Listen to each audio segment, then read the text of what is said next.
What's up, good people? Garrett here, Jamie here to preview the upcoming matchup tomorrow. Big one in KC. Chargers play the Chiefs, in division rivals. And Chiefs won last week. They beat on the Cardinals, and the Chargers beat the Raiders, so both 1-0 teams. Big matchup, and we're going to go ahead and preview this matchup for tomorrow. Jamie, how are you feeling today? I'm feeling good. How are you? Good. I'm good. Just want to shout out to Ryan, who was here early, saying we were late. We're here. So thank you. We appreciate it. Okay, so where do you want to start, Jamie?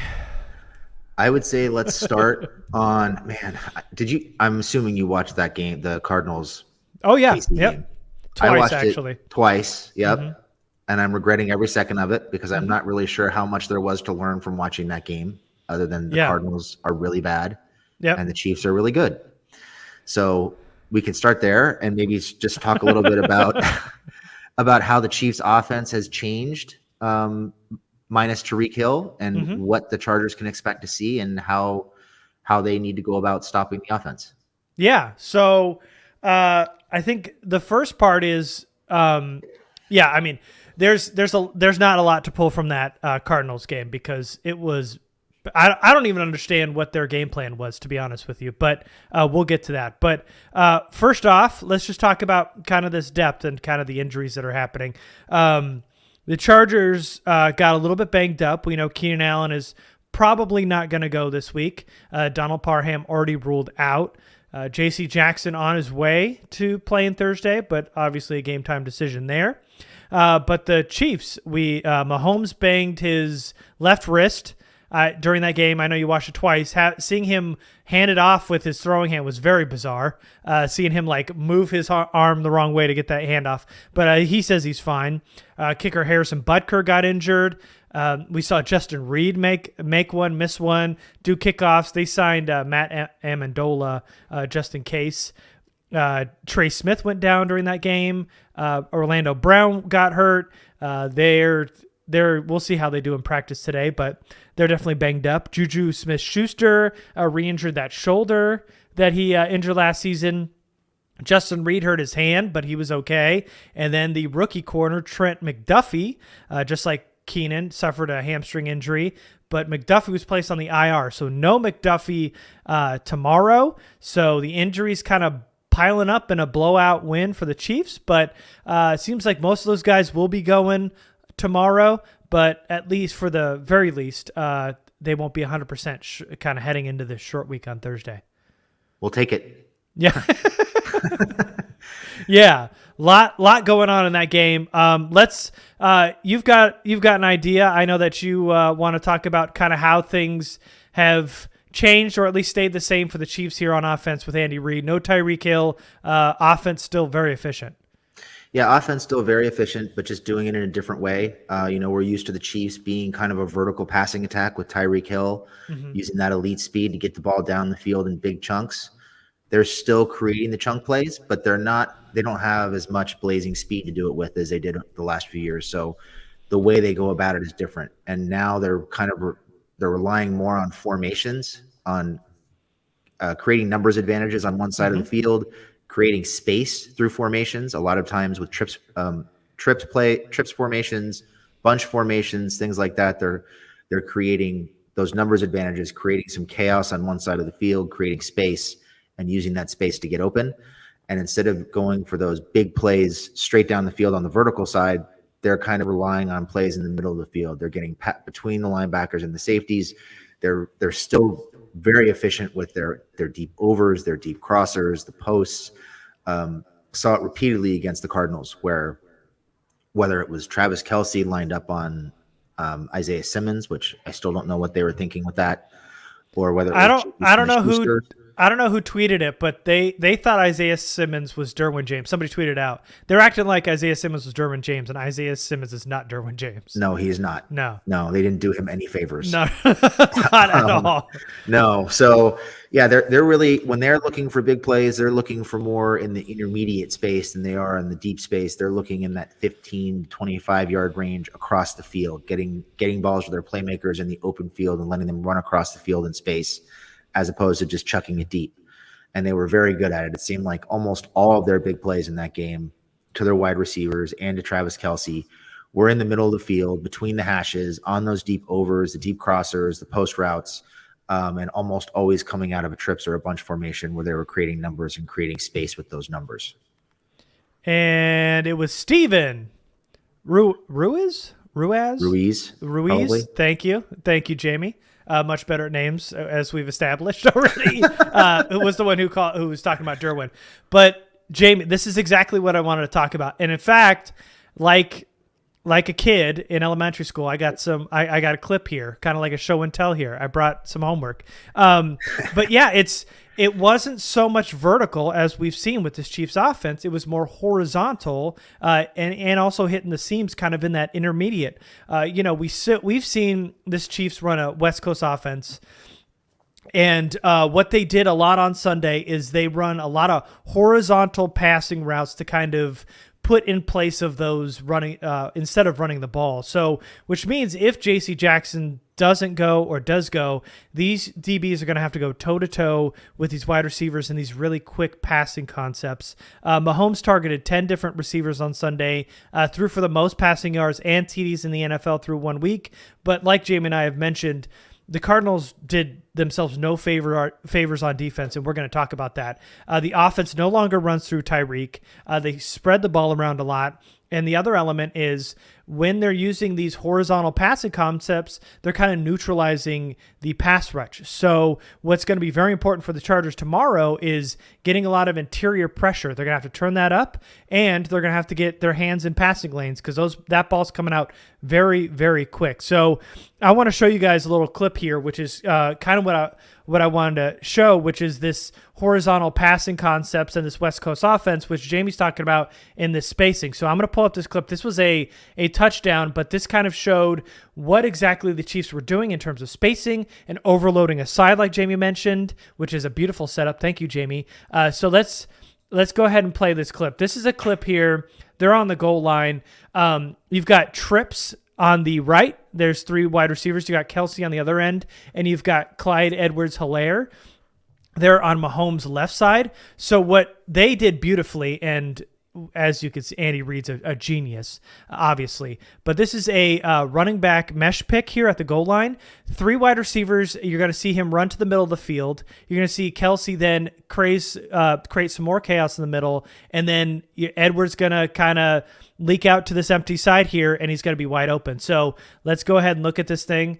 3 wide receivers rushing inside, creating traffic on the inside. In the middle of the field is the linebacker who's supposed to cover Edwards-Helaire. This is that spacing we're talking about, creating chaos. Here comes Kelce creating some more traffic. And then MVS, who's 11 there, is going to create that pick. Boom.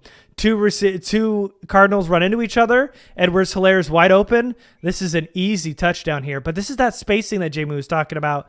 They overloaded one side. It's empty there, which is going to leave that running back, CEH, here open.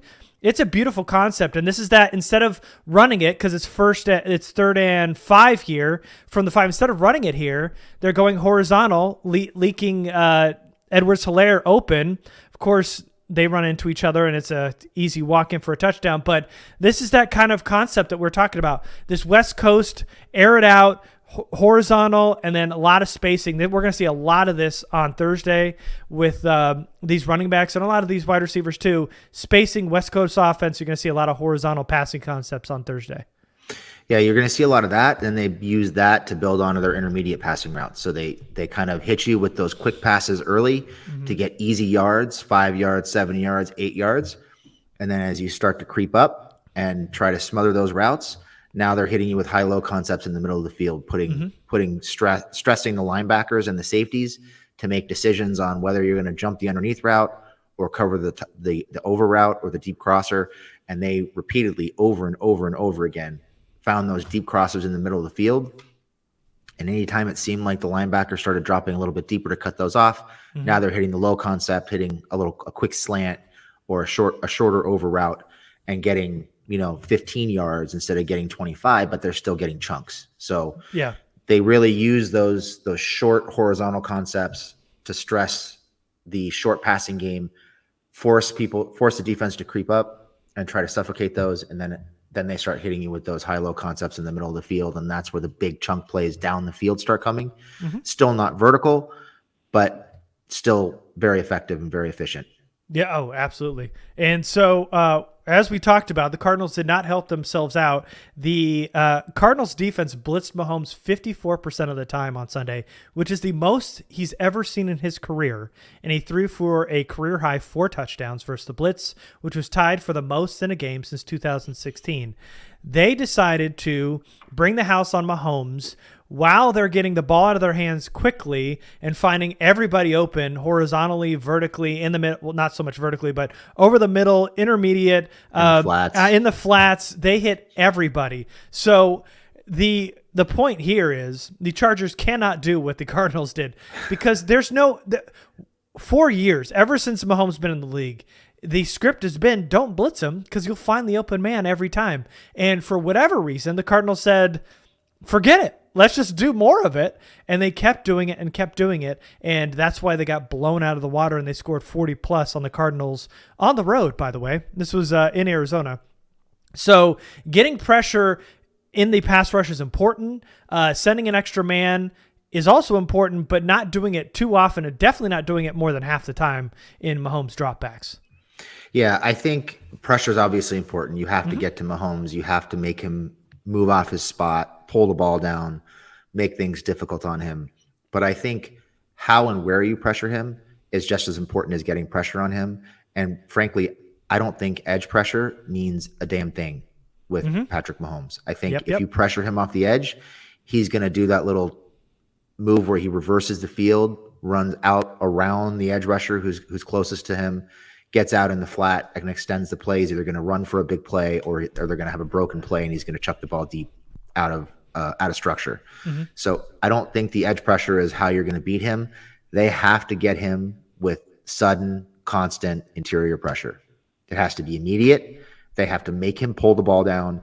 And if you get in his face consistently, he will turn his back to the defense and run away, and then he'll turn and throw the ball up for grabs. There were at least 3 or 4 passes in that game, maybe more, where he made terrible decisions and he got away with it. I can think of 2 off the top of my head that were just clanked interceptions.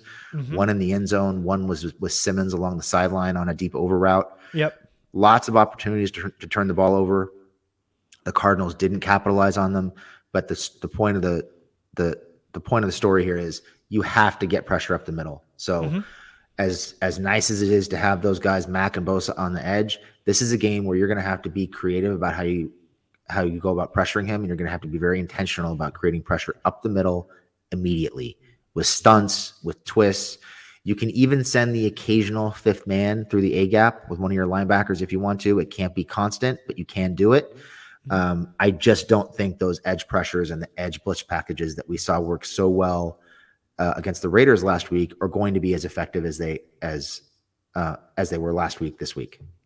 Yeah, and I think just an important side note is, there was kind of an uproar on Twitter this week about Braden Fehoko getting cut, and they bringing up Christian Covington. And the reason because of that is, like Jamie's talking about, interior pressure is so important. And we were able to gain some information about this and get a little bit of clarity of why they decided after Fehoko made the 53 that they would then cut him and then move him to the practice squad later, was because that was the game plan this week. They liked what they saw out of Austin Johnson and Tito on the interior as the noses against Las Vegas. So they didn't feel like they needed a third nose tackle, and they wanted to bring in some more interior pressure, which they believe is Christian Covington.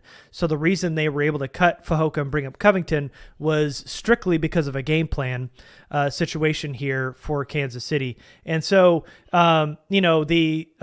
everything that's going around about Fehoko is more about the Chargers kind of gaming the system a little bit by keeping Covington off and then bringing him up later. But also, it's mostly a game plan thing for this Thursday. And so Fehoko's back. The team loves Fehoko. Fehoko loves this organization. And so once he was cut, it was, they wanted to bring him back as soon as they could, and they were in constant contact, and they were able to bring him back. So the whole Fehoko thing is more, they want to get some interior pressure. They want to get some pass rush up the middle in the interior, which we know is important, and that's what they did, and that's why they're bringing up Christian Covington. Yeah, and I think the other point here is the Chargers are trying to be very intentional and very strategic with that 53rd spot. I mean, Fehoko's the 53rd man. Now Covington's the 53rd man. Neither one of these guys is really going to move the needle. I know people love Fehoko. He's a great personality. He's worked hard. He earned his roster spot, in my opinion. Would have liked to see him be active last week, especially against a team that they were expecting to run the ball more than they did. But at the end of the day, they're being strategic with that last spot. They're going to be swapping Fehoko and Covington out, I'm sure, on a somewhat regular basis for strategic purposes based on the specific matchups that they have. And I think what we really saw was the Chargers just be smart about how they managed the roster system. Covington is a vested veteran. His contract would have been guaranteed had they cut him at some point after bringing him up. By keeping him down for the first week, they avoid that contract being guaranteed. So now they can move him back and forth on the practice squad without really having to worry about a guaranteed contract. I mean, it's pennies. It's not a big deal, but they're still being smart with their finances and their roster spot, and they're being strategic. I have no problem with that. And I think also when you look at Fehoko, they knew they wanted to keep him. They probably figured they would lose him if they cut him in the first round of cuts. They keep him on. Everybody fills out their roster. The practice squads are full. Now it's harder to bring him on. I know there was talk about lots of teams potentially wanting him. It did not turn out to be the case. I'm sure if he had a roster spot offered to him by anybody else, he would have been gone, but he's back on the practice squad. So they managed the practice squad perfectly. They managed the roster perfectly. They managed the finances the way you want to see them do it. It means that their processes internally are improving, and the front office is getting better at how they're managing their people and their finances. And that's all you can really ask for. And yeah, it sucked for Fehoko. It seemed kind of cold and harsh, but it's part of the business. So I think a lot of that was much ado about nothing, to be honest with you. The Chargers handled it well. It worked out exactly the way they mapped it out, and it's time to move on. Yeah. So we talked about, blitzing being something that they're going to obviously have to do, but not do too often. But I think the most important thing is to get pressure. And while interior, the edges will be important with Mack and Bosa, interior pressure is the Chargers' friend here if they can get interior pressure on Mahomes. But more importantly for those edge players is to contain Mahomes and then make sure that he doesn't get outside the pocket. Last year in their first matchup, Mahomes ran for 40 yards. He was able to get outside. He led the league last year in completions. We got outside the pocket. So more importantly, the Chargers are going to have to contain Mahomes than it is getting pressure on him. Mahomes didn't rush a lot last week, but Mahomes Derek Carr, wasn't able to rush because they were able to contain Carr on the edges, and then the interior pushed him in. So they kind of boxed him in all game on Sunday. They're going to have to do the same thing for Mahomes. And that's kind of the most important thing here. Getting pressure is great. Blitzing is cool. You don't want to do it too often, but that interior pressure is good. Boxing him in is even better. Anytime you get Mahomes any trash near his feet or any kind of semblance of boxing him in, that's when you saw those mistakes happen last week, on Sunday against the Cardinals. Cardinals didn't make him pay, but really it's about containing Mahomes, getting pressure in the interior, and just making him feel like a little bit claustrophobic there in the pocket. Yeah, obviously Mahomes is a completely different animal than Carr. It's going to be much harder to pin him in and contain him. But that is, I think, whether you're talking about what the Chargers do on offense, what they do on defense, or what they do on special teams, discipline is going to be a huge part of winning this game. They have to be disciplined. Everybody has to do their jobs. And when you look at the way the Chargers played, particularly on defense last week, I thought they were extremely disciplined. And we even saw discipline play out of people who were not used to seeing it from, guys like Kenneth Murray, for example, who was doing some dirty work and it contributed, even though he didn't make the tackle, he contributed to run stops because he was doing dirty work in the trenches. And I think we need more of that. The Chargers need more of that. They have to be disciplined and everybody has to stick to their job. As soon as somebody starts trying to do too much, that's when you lose contain. And that's when, you've got Mahomes rolling out or scrambling against a zone defense with everybody's back to him. And now you're in trouble. Or I'm sorry, man defense with everybody's back to him. And now you're in trouble. Yeah. And another thing, just to throw it out there, which is something we kind of talked about last time when we did these previews last season, is what's really important is these too high looks from Mahomes too. They got to Chargers got to stick there too high. This isn't the week to get cute. Last season, anytime the Chiefs faced the two highs less than 40% of the time, which was the Raiders, who only did a single high, they scored 41 and 48 points. This week on Sunday, for whatever reason, just watching these games, Cardinals win a lot of single high, and they got absolutely torched in the first half when they did it. They made some adjustments late, but this is going to be something they're going to have to stick with. Even without Tyreek Hill, this too high look is going to be important, and like we talked about, there's going to be a lot of spacing, discipline, like Jamie's talking about, very, very important. Yeah, I think you're going to see probably a fair amount of cover 2, probably also a fair amount of cover 7 and cover 6, with the idea of finding ways to bracket Kelsey, making it difficult for him to get open and beat them, and forcing guys like Schuster and Valdez-Scantling and Hardman. And all these guys to make plays. Because their wide receivers, for the most part, were pretty quiet last week. Schuster had a decent game, but he's not somebody who's going to beat you deep. And I think you can kind of live with him catching, 6 or 7 balls for 70 yards as long as you're taking Kelsey away and they're not torching you deep constantly. So I think you kind of force them to be a possession offense. You kind of force them to take their 5-10 yard passes to Schuster on the slants, try to take away those deep overs and bracket Kelsey. That's going to be the big thing. They have to take Kelsey away. If JC can play tomorrow, it's really going to help out with the game plan because it allows them to be a lot more creative and a lot more multiple in terms of how they're going about covering Kelsey. You might see JC on Kelsey at times. You might see Derwin on Kelsey at times. Would not be surprised if you see Michael Davis on Kelsey at times. But either way, if he can't play, it's probably going to be a lot of Derwin and Davis with Adderley over the top in bracket situations. And that kind of limits their ability to be creative with Derwin closer to the line of scrimmage. So you hope JC can play, but if not, I feel like they can kind of manage and at least take Kelsey away and find other ways to make the Chiefs beat them. Yeah, let's we got a couple questions here. First one from Joshua. Do you think the Chargers have enough pressure only sending 3 or 4 guys? What about sending Joey inside sometimes? Hey, we've been team put Joey inside since he's been drafted. So obviously that's a yes. But do you think they can get enough pressure just sending 3 or 4 guys? I think they can, but it's a matter of, is it the right kind of pressure? I did not think Orlando Brown played particularly well on Sunday. There was a lot of pressure coming from the left side. But like we talked about, I don't think that edge pressure is going to be what wins the game for them. It's got to be interior pressure. So they've got to find ways with 3 or 4 to create that interior pressure, immediate interior pressure. Whether that's Sebastian Joseph-Day stepping up as a pass rusher, whether it's a big game from Morgan Fox, maybe they find ways to scheme Jerry Tillery open. I don't know, but they have to get that interior pressure. So I think having Bosa inside is a really good idea. I'd like to see Mack and Bosa inside on key downs, 3rd and 4th down on occasion, just to mix things up. And I think some A-gap blitzes would help. Sending just one extra guy at times, just to mix it up. The Chargers only really blitzed 7 times against the Raiders.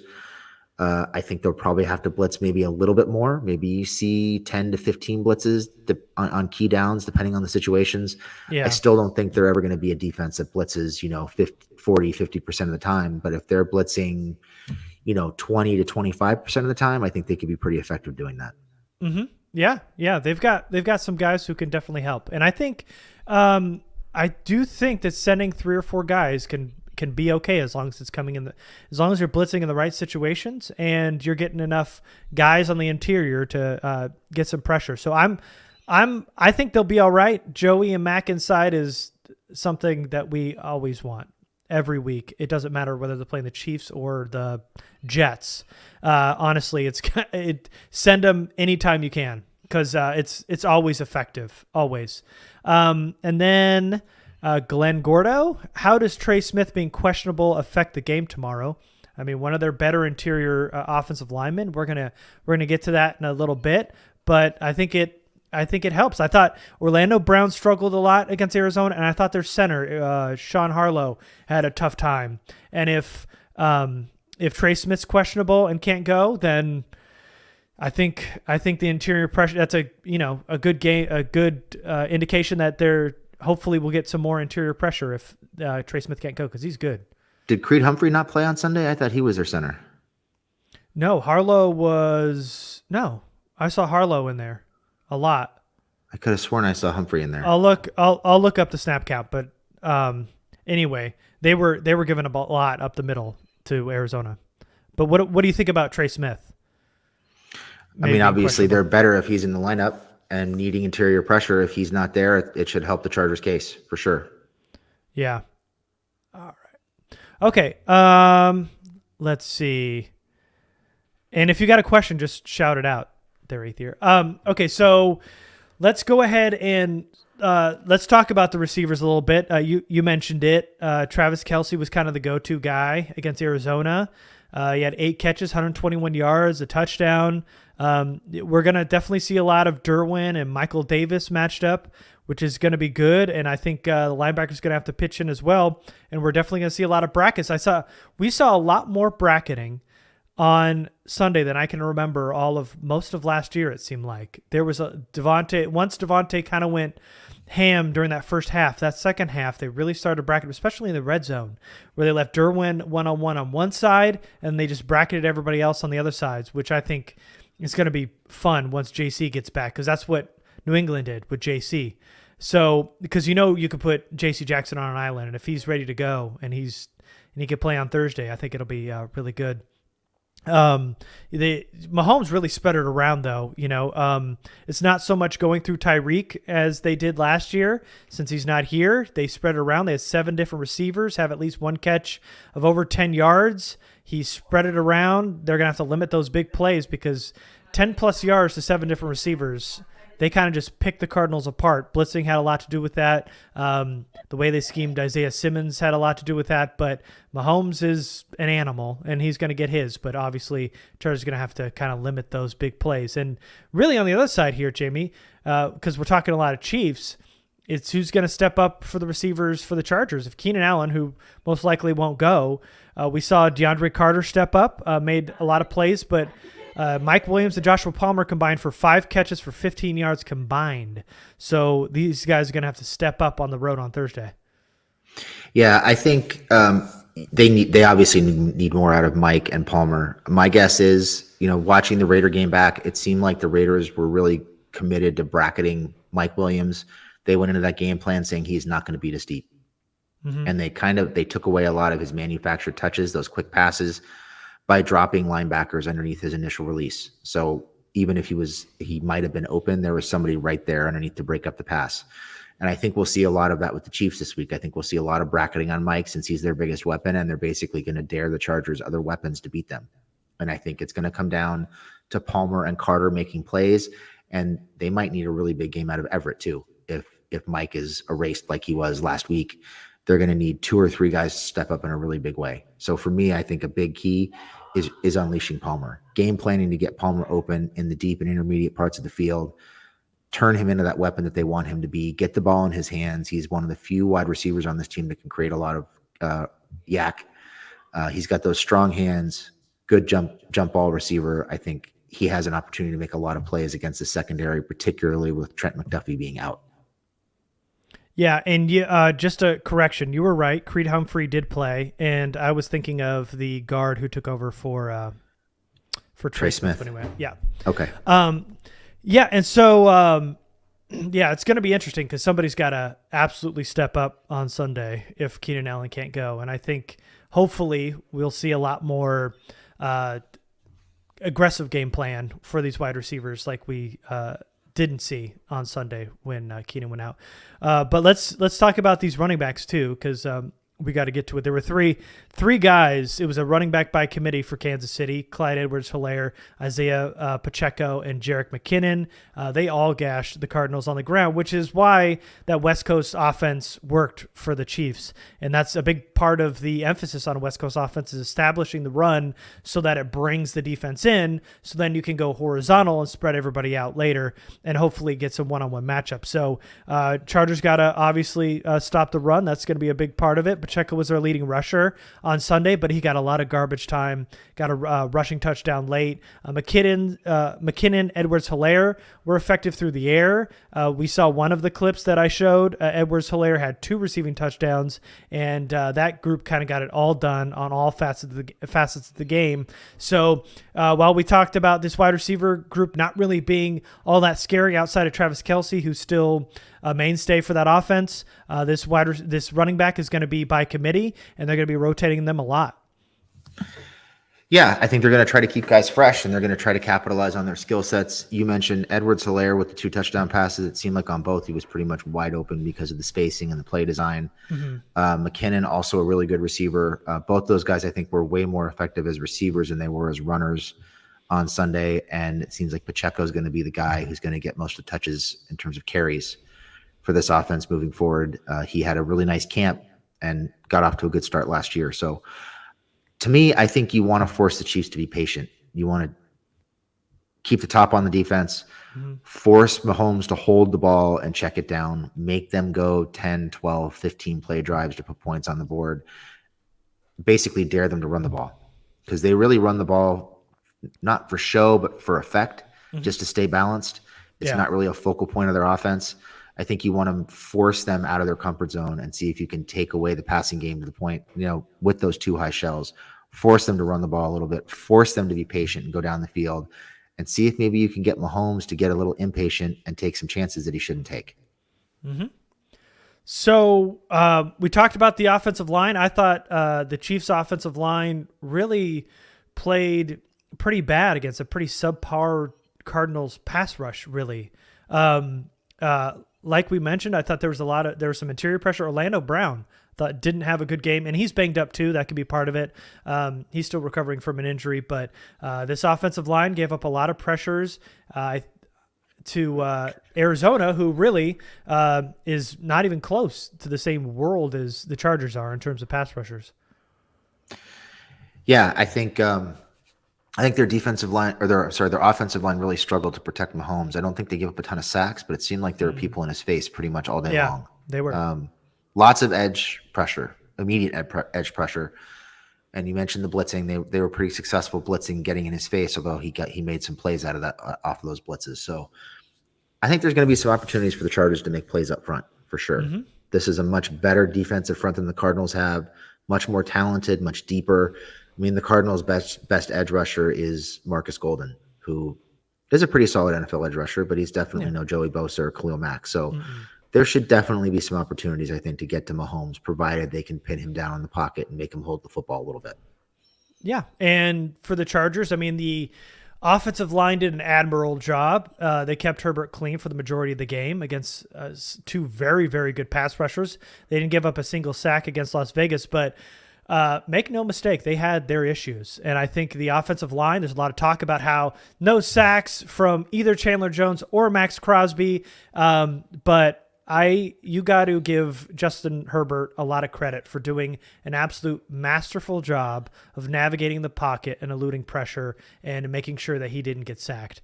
Rewatching that game, the offensive line was a little bit worse than I remembered watching it live. They definitely gave up a lot of pressures, but to their credit, no sacks, but a lot of that has to do with Justin Herbert. And the Chiefs got 3 sacks on Sunday against the Cardinals, but none of them were from their edge rushers. They got 2 sacks from their interior guys, and Carlos Dunlap and Tershawn Wharton, and then the corner, L'Jarius Sneed, got a sack on a corner blitz. So, there was no real edge pressure for the Chiefs, which is obviously a weak point of their defense. And the Chargers interior linemen are really going to have to account for those interior guys because that's where the pressure is coming from the Chiefs, at least from week one. You have to account for Chris Jones, who was a wrecking ball against the Cardinals, but also they've got some interior guys that got some sacks last Sunday, and you got to keep Herbert clean. And so the interior guys are really going to have their hands full this Thursday. Yeah, obviously you have to account for Chris Jones. I think he's one of the best defensive linemen in the league by far. Mm-hmm. Yep. He's a guy that you have to know where he is on every play, and you probably have to double him more often than not. I think the Chargers have the interior of the offensive line that's capable of slowing him down and controlling him. Noddy is not really a pass rusher. He's not somebody who's going to get to the quarterback very often. They've got some decent rotational pieces. I think the matchup for the Chargers offensive line sets up much better than it did last week with Jones and Crosby. And I agree with you. I've seen people all week long talking about how the Chargers offensive line was amazing. They kept Herbert clean. They all these pressure totals coming out from PFF and all this. And honestly, it's all bullshit. It's not that the Chargers offensive line was terrible, but a lot of those pressure counts, in my opinion, were not accurate. I had at least four pressures for Pipkins in that game. There were several pressures from the left side where Chandler Jones actually beat Slater pretty badly, and Herbert avoided the sack. Herbert was a wizard in the pocket.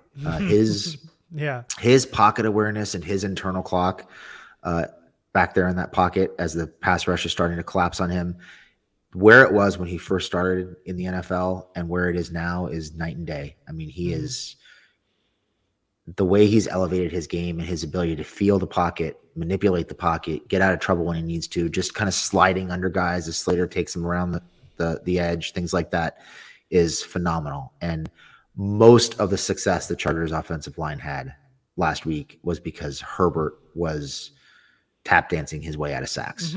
Yeah. I mean, there were a couple of throws where guys had their hands on him and he was still making plays, getting rid of the football. His quick release, his footwork, his pocket presence, they're all just amazing, just phenomenal. Yeah. But I think this matchup sets up much better. I think Frank Clark is pretty close to being done personally, and I didn't think he really stood out on tape at all last week against a pretty questionable Cardinals offensive line. Karlaftis was pretty good, not great, but pretty good.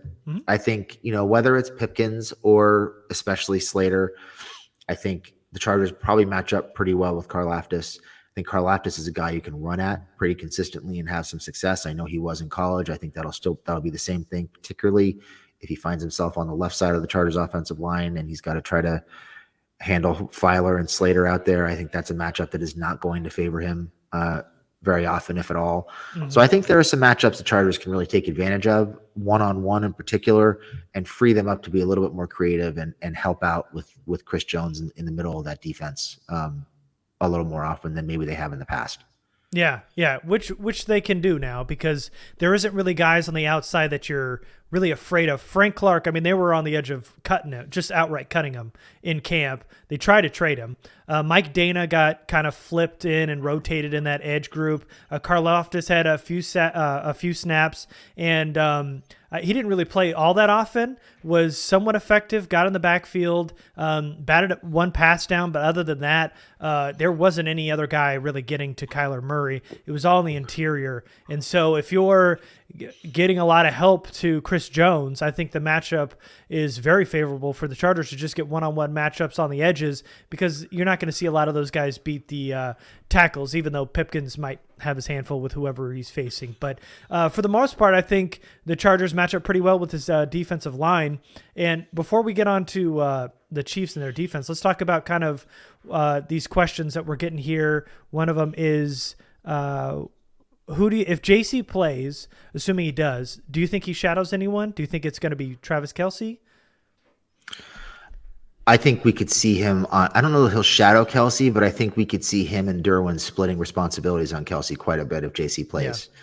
Yeah. I think the Chargers' other corners can handle Schuster. I think they can handle MBS and Sky Moore and Hardman. I think that matchup with Kelce is the one that ultimately decides the game. And I think that's why you would see JC JC and Derwin kind of split responsibilities there. I 100% agree with you. Something I was going to mention later. It all hinges on that matchup with Travis Kelce. And if you're the coaching staff, rotating J.C. Jackson and Derwin on Travis Kelce, even throwing in some Michael Davis at times, I think you got a pretty good three-man punch there on Travis Kelce. And Kelce, even though he's 35, 36 now, he's still running with those big boys. He can still do his thing, and he did against the Cardinals. How do you feel about the run defense from Ryan? How do you think it looked against the Raiders?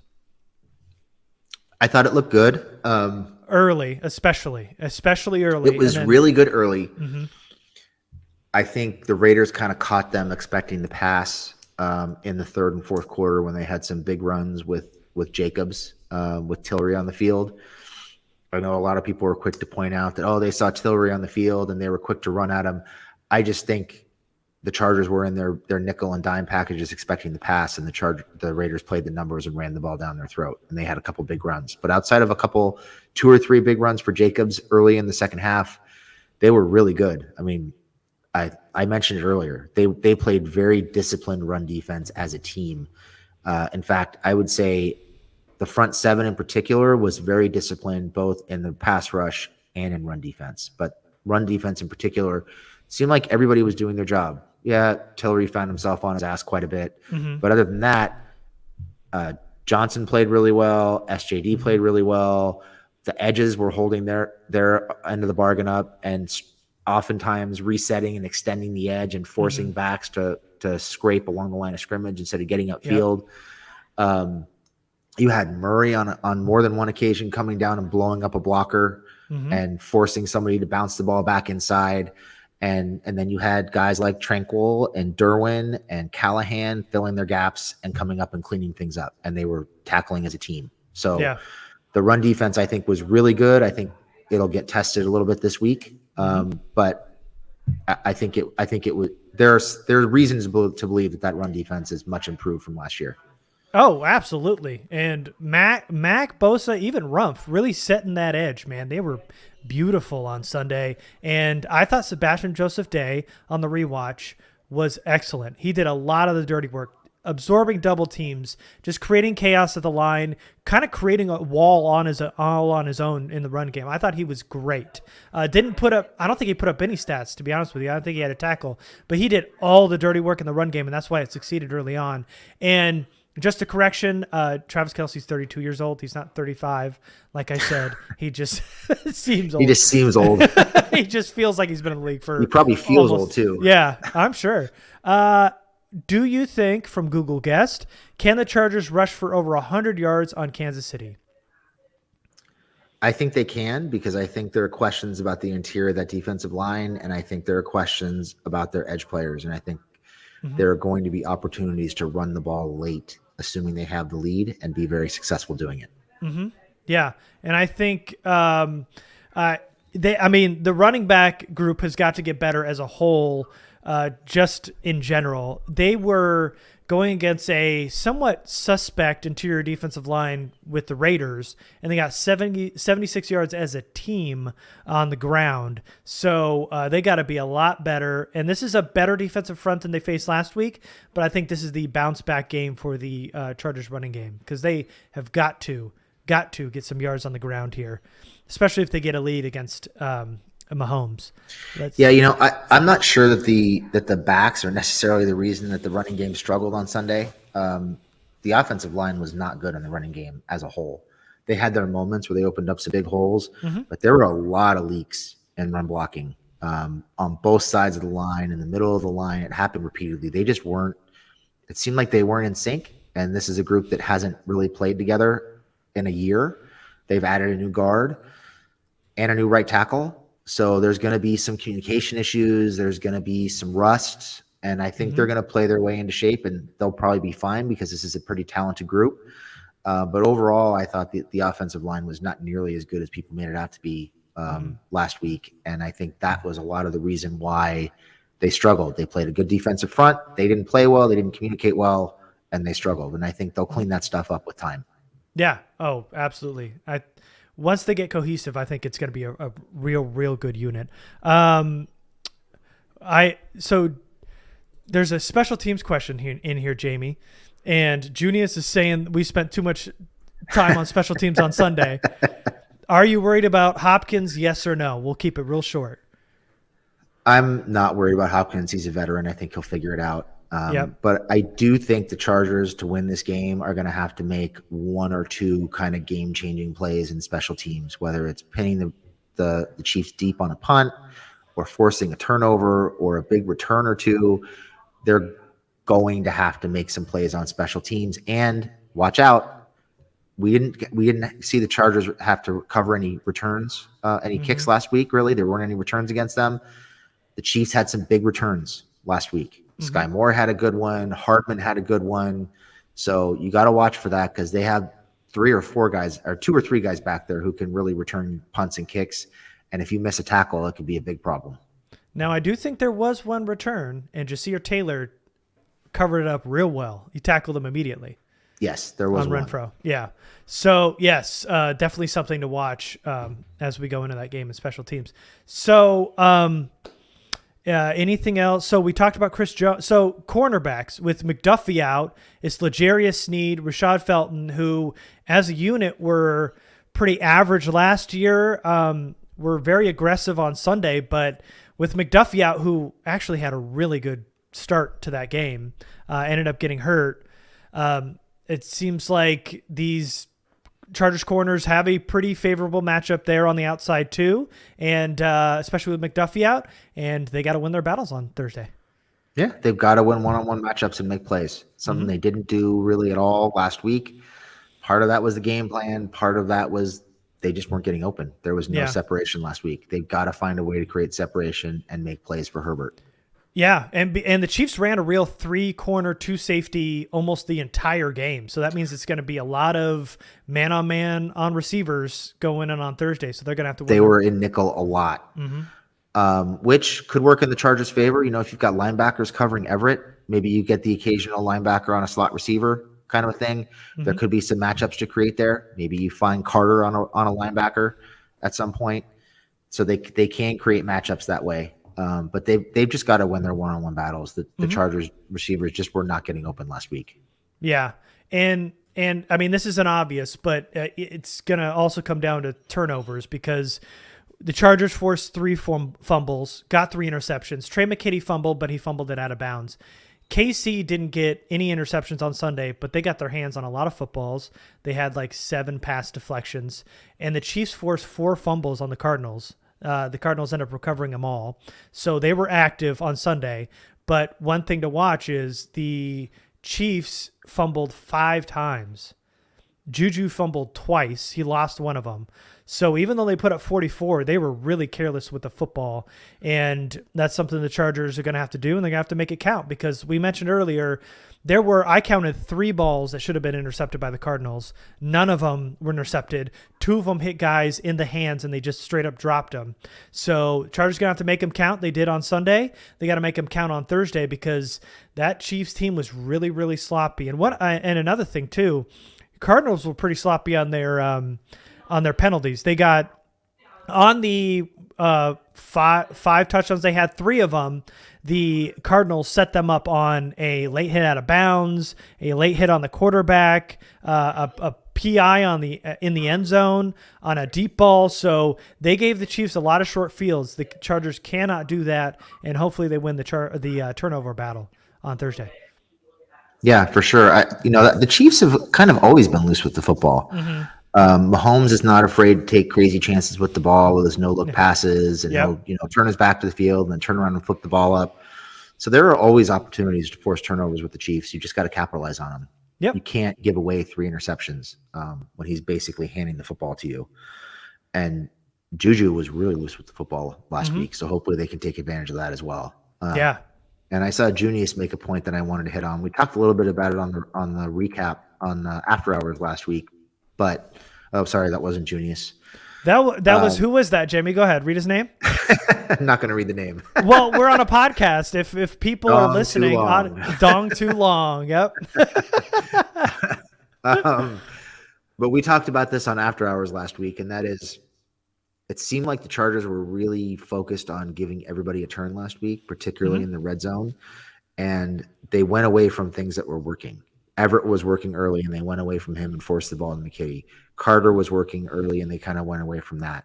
So I think they need to stick with what works, and I think Everett needs to have a big game in this game. I think it's going to be really important that he is making plays against those Chiefs linebackers, kind of getting past the second level and making catches in that void and having an opportunity to make plays with his legs. They got to take better advantage of those matchups and stop forcing the ball to McKitty. Yep. Yes. Okay. And welcome all the Chiefs fans in the chat. Thanks for tuning in. Appreciate you guys. So this is what everybody's been waiting for. The result, Jamie, our prediction. How are you feeling? Do the Chargers win this one on the road on Thursday night? Marquee matchup, division rival. What do you got? I think the Chargers win. I think it's close because they're always close. Mm-hmm. I'm going to say 31-27. Okay. I got it going the other way. I think Justin Herbert's got to play a near perfect game to beat the Chiefs here. And without Keenan Allen, they're going to be missing Donald Parham, who's already been ruled out. I just don't know if the Chargers get as many turnovers as they did last week against the Raiders. And it's going to come down to the final possession either way. I think on a short week, Andy Reid has his team ready at home. And I think the Chargers lose this one 26-24, and Chiefs win. Chargers are 1-1. That's where I'm at. But Jamie, I hope you're right. So thanks everybody. Appreciate everybody joining us on a Wednesday afternoon. We will be here right after the game on Thursday. We appreciate you guys. Thanks for listening, and we will see you next time. Thanks, everybody.